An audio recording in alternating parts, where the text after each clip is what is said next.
What's up, Stephanie? How you doing? How you doing? Blessings, blessings, blessings. Happy Wednesday. What's up, Daphne? Happy Wednesday. How y'all doing? How y'all doing? Happy Wednesday. It seems like it's like a Tuesday, but it's Wednesday, y'all. How y'all doing? Remember where you came from is going to be our declaration. Remember where you came from. That is our declaration. Remember where you came from. That is our declaration. Remember where you came from. Remember what God has brought you through. Remember. Remember. I pray that I am not freezing. I don't plan to be before you guys long, but I knew that God wanted me to get on and just release this word. I do encourage you guys to go ahead and share this with whoever you feel led to share this with. I need to share this with a few more people. Hold on one second. Remember where you came from. And so this morning I was having a moment. By a show of hands, how many of you guys can say it's been a little bit turbulent the past few days? Whether you're noticing a little bit of distractions, pop-up attacks, how many people can say like, Apostle, it's been a little bit like turbulent, and maybe some of you guys, because of that turbulence that reminds you of what you've gone through, you find yourself like dealing with an immense amount of fear of going backwards, fear of it being worse, fear of, honestly, if I can be real, not making it like out of whatever it is that's rocking the boat. This was me this morning, y'all. It was me this morning. I'm gonna just say that again. This was me this morning. It was my dog Bella. Out of nowhere, she just started walking funny, and I'm gonna be real. I started to like freak out a little. Listen, I started to freak out just a little bit because I'm like, God, last year almost took us both out. I ain't gonna lie. It almost took us both out. What's up, Visha? Our declaration is remember where you came from. It almost took us both out. And I'm like, God, I'm freaking out even more because I still haven't found a new vet. Like, my vet closed December 3rd. He retired December 31st, 2021. And I'm like, God, I still have not found a vet. So what am I going to do? And I was just literally freaking out. And so this morning, the Lord told me, the vet had given me like some eardrops, put the drops in her ear. I put some in there yesterday. He said, put the drops in her ear and give her B vitamin. I had been cycling her on and off of them, right? Because pets are just kind of like humans. You can gain a resistance to things if you take them all the time, right? And so I went to the store, got some hot dogs so I could put them in the hot dog. And I came and sat down. I was still feeling a little bit uneasy because I'm like, God, I wasn't expecting this, right? And a lot of times when we go through turbulent situations, when we get blindsided by certain attacks, especially when it resembles something that we feel like, man, God, I barely made it out of this thing. A lot of times what happens is fear wells up and you be on edge. Even though you be praying, even though you asking for God's help, you literally be a little bit on edge because it's fear of going backwards. And the Lord told me this as I sat down. He said, you made it through last year. You will make it now. He told me just like that. He had already told me you're not losing your dog. She's not gonna die. Like that's not what this is. In so many words, God said, remember, even though it was hard, you made it out of that. Somebody needs to hear that this morning. Because somebody this morning, you woke up, you were a little bit anxious, you were a little bit on edge, you were dealing with some turbulent things these past few days. And if we can be real, you have been just like me, having a fear of going back. And the fear comes from knowing that, God, I almost didn't make it out of that battle last time. Like, I almost did not make it out of that battle. But the Lord says to tell y'all, just like he brought you through before, he'll bring you through now. I'm going to say that again. Just like he brought you through before, he'll bring you through now. Some of y'all literally need to say that out of your mouth. Just like God brought me out before, he carried me before. He's the same God as he was back then. He's going to carry me through now. He's going to provide for me now. He's going to protect. He's going to favor. He's going to do whatever he needs to do to ensure I come out to a victorious end. And some of y'all literally need to say, no fear here. And here's the thing about fear, especially when, we're in a season of progression, we're in a season of acceleration, advancement. A lot of times what begins to happen is, come on, stop. I don't know what he's doing back here. He moving my pillow. But a lot of times what begins to happen is it catches you so off guard that you lose sight of focusing on whatever it was that you were focusing on. How many of y'all can say, like, Apostle, I really haven't been focused on what I was focused on before, but before things got turbulent, it just totally, come on, it just totally like blindsided me. And I have not been able to get a grip. I have not been able to be as productive as I was before. That is what it's designed to do. And a lot of times what you will find out is it's not as bad as it was before, as it really seems. I'm going to say that again. A lot of times when things blindside us, our emotional response to it, our trigger, makes us feel that it's 10 times worse than what it really is. God had to tell me that. He had to tell me that. He said, you're looking at her from a place of fear. So you're making it a lot worse than what it really is. Do what I told you to do and move forward. Am I making sense? Do what I told you to do and move forward. And some of y'all, honestly, you need to be telling yourself, God, you're not a God of the backwards. I ain't going backwards. If you've already brought me out of something, if I've already conquered it, if I've already conquered that fear, there's no way in hell that I'm going back. It's no way I'm going back to being homeless. It's no way I'm going back to being broke. It's no way I'm going backwards, because God don't do backwards. I'm going to say that again. God doesn't do backwards. I'm going to say it again because somebody ain't catch that. God doesn't do backwards. Only forward. He never moves us backward. It's kind of like when I got out of the wilderness. I had been in that season for 3.5 years. Some of y'all knew me back then. Jocelyn, I want to say, like, you knew me back then. Like, people knew me when I was in the wilderness living at my mom's house, and it was rough. And so it's like when God shifted me out of that season, my greatest fear was not being able to sustain it. My biggest fear was having to go back to that season. I'm going to say that again. My biggest fear was having to go back to that season. But do y'all see me back in that season? Do y'all see me back in that season? Right? Doesn't mean that it was turbulent free. Doesn't mean that I didn't have to go through periods of testing and God stretching my faith. But what God showed me is that when he pulls you out of something, you don't go back unless you make a conscious decision to go back. And in some cases, God blocks you from ever being able to go back. I'm going to say that again. I'm going to say it again. God don't do backwards.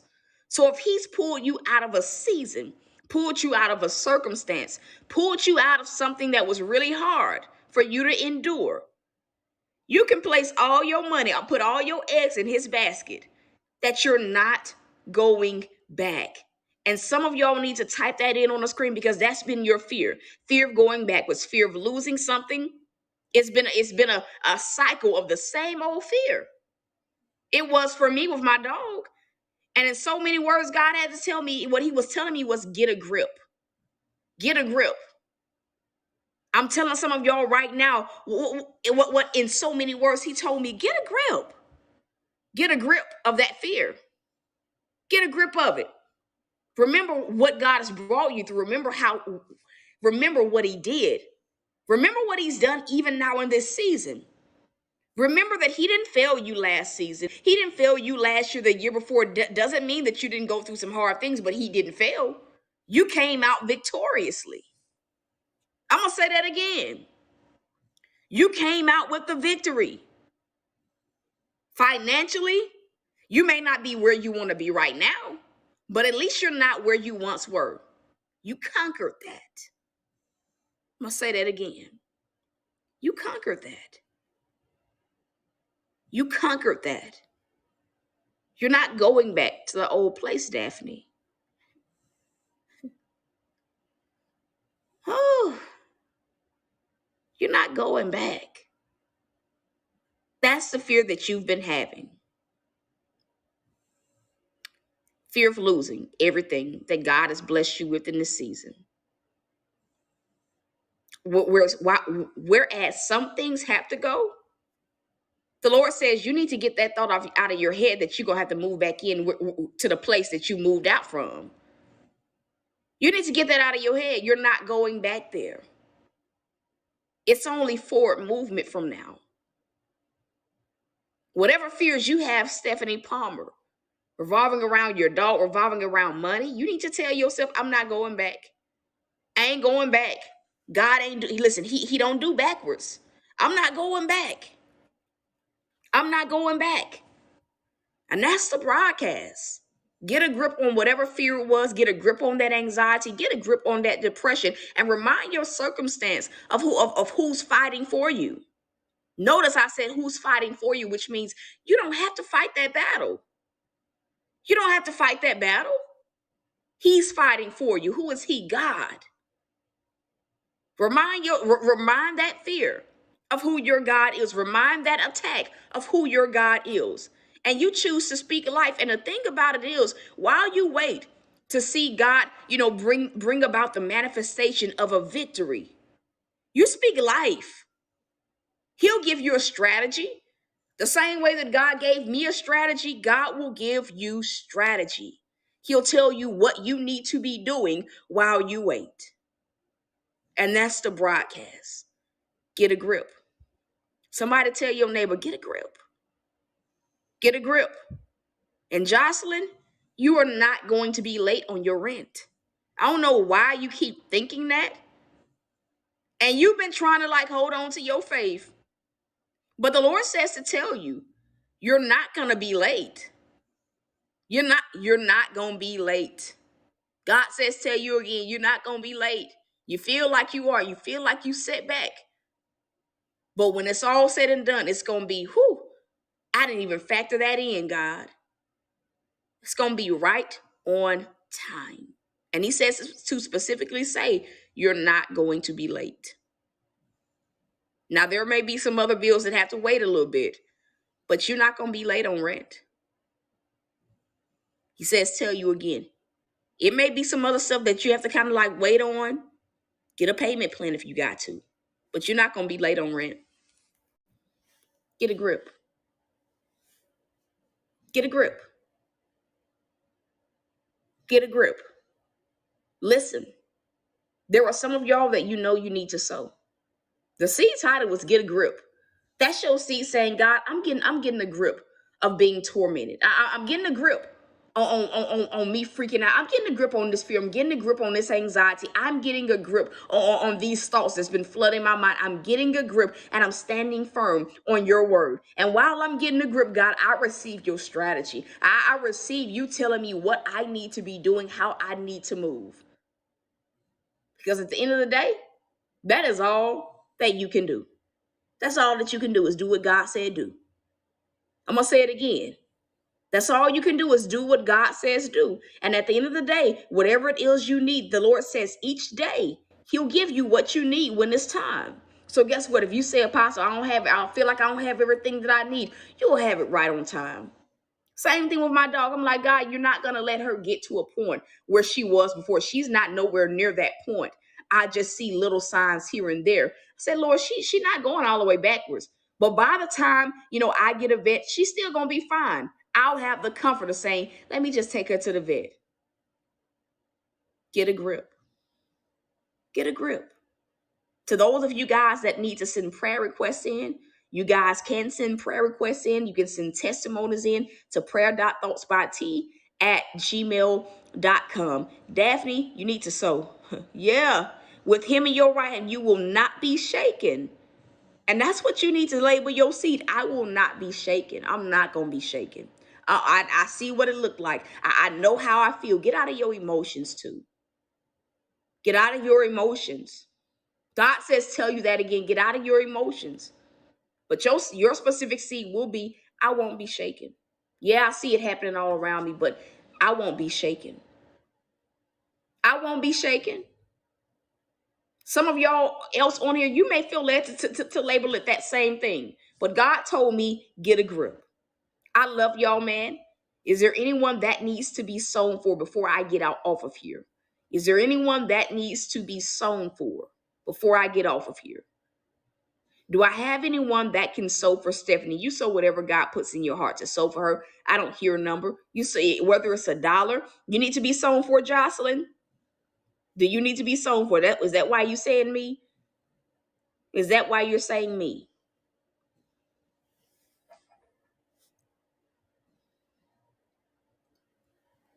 Do I have anyone that can sow for Stephanie and Jocelyn? You don't have to sow for both unless God tells you to sow for both. I don't care if you sow $1. If God tells you to sow $1, He may tell you to sow 5. He may tell you to sow 10. If you can sow for one of those, for one of these women of God, just say God is faithful on the screen. Again, doesn't matter what you sow. You sow whatever God says sow. Do I have anyone that can sow for one or both of them? If you can, go ahead and type in on the screen, God is faithful, or you can just simply say, I got it. You can just simply say, I got it. Now, I shouldn't be having to be on here no 5-10 minutes. What does me mean? What does me mean? I don't know. Do you need to be sown for, or okay? Who are you sowing for, Visha? Who are you sowing for? Who are you sowing for? You can sow $1 for Stephanie or Jocelyn. Why are you saying me, Daphne? I'm not sure what that means. This thing lags, and so sometimes I think comments come through a little bit later after I've already said what I was gonna say. Okay, and can someone sow? Okay, you can do both. And can someone sow just $1 for Daphne? Just $1. I don't know why I heard $1. Just $1. And that's it. That's it. That's it. To God be the glory. And I pray that God gives you. There's something that you need to that you need to give Visha, Daphne. I don't know what it is, but it's something in your possession that you need to give her. It's something in your possession that you need to give her. That you need to give her back is what I hear. I don't know what it is. I'm not sure if it is a gift card or what it is, but there's something in your care that you need to give back to her. And that's what I hear. It's like a gift card. I don't know if it's a gift, it's something. And God says give it. Give it back is what I hear. And so listen, give it back. Give it back. God says give it back. And it's because you don't need it. You don't need it. I love y'all though. Hey, Miss Allen, you gotta catch this thing on the replay. I'm rooting for y'all. So until next time, y'all.